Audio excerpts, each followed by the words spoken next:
हाँ तो प्यारे बच्चों, इस क्वेश्चन में क्या बोला हुआ है, a uniform pressure P is exerted on the all side of this solid cube at temperature T degree Celsius. By what amount should the temperature of the cube be raised in order to bring its volume back to value it had before the pressure was applied. फिर उसने बोला हुआ है कि भाई एक cube है जैसे, है ना, तो एक क्यूब पे हम चारों तरफ प्रेशर अप्लाई कर रहे हैं. ठीक है, इस पर हम क्या अप्लाई कर रहे हैं बेटा, प्रेशर अप्लाई कर रहे हैं. ठीक है, पी प्रेशर.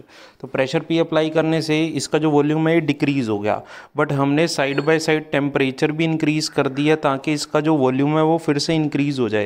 यानी प्रेशर अप्लाई करके डिक्रीज़ कर रहे हैं और टेम्परेचर इंक्रीज़ करके, तुम्हें पता है ना, सारी साइड्स जो हैं वो फैल जाएंगी, तो हम वॉल्यूम इसका इंक्रीज़ कर रहे हैं. ठीक है, तो उसने बोला है कि भाई तुम्हें कितना टेम्परेचर इंक्रीज़ करना चाहिए, तुम्हें कितना टेम्परेचर इंक्रीज़ करना चाहिए ताकि जो डिक्रीमेंट इन वॉल्यूम और इंक्रीज़ इन वॉल्यूम दोनों सेम हो. तो बेटा कोफिशिएंट ऑफ वॉल्यूम एक्सपेंशन ये गामा दे रखा है, एक तरह का वाई नहीं है ये गामा, और बल्क मॉडुलस बेटा दे रखा है बी. तो हमसे एक तरह से टेम्परेचर पूछा गया है ना.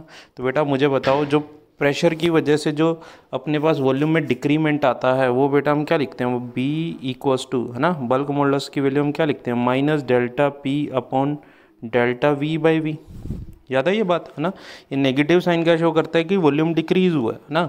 अभी बस हमें मैग्नीट्यूड दोनों का सेम करना है, वो तो अपने को पता है. यहाँ से अगर मैं डेल्टा वी की वैल्यू सॉल्व करूँ ना, कि भाई जो चेंज इन वॉल्यूम होता है प्रेशर की वजह से, ठीक है, वो अपने पास क्या आएगा, वो अब ये जो डेल्टा पी है इसकी वैल्यू उसने पी दे रखी है, तो यहाँ लिख दूंगा P upon B into V. ये वी तो ऊपर चला जाएगा, तो ये डेल्टा वी है बेटा अपने पास. ठीक है, अच्छा तो अब ज़रा मुझे बताओ कि अब मुझे टेम्परेचर की वजह से जो चेंज आता है डेल्टा वी में, वो होता है delta V equals to V gamma delta T. ये तो फॉर्मूला याद होगा तुम्हें ना, हीट में हमने पढ़ा था. अब ये डेल्टा टी की वैल्यू उसने क्या दे रखी है, टी डिग्री सेल्सियस. तो मुझे ये डेल्टा वी और ये वाला डेल्टा वी बराबर रखने मैग्नीट्यूड में, तो मैं इन दोनों को इक्वल कर देता हूँ. P upon P into V equals to V gamma into T degree Celsius. तो बेटा वी से वी गया, तो यहाँ पे टी डिग्री सेल्सियस का जो आंसर आएगा वो बेटा अपने पास कितना आएगा, वो आएगा P by B into gamma. ये आएगा बेटा अपना आंसर.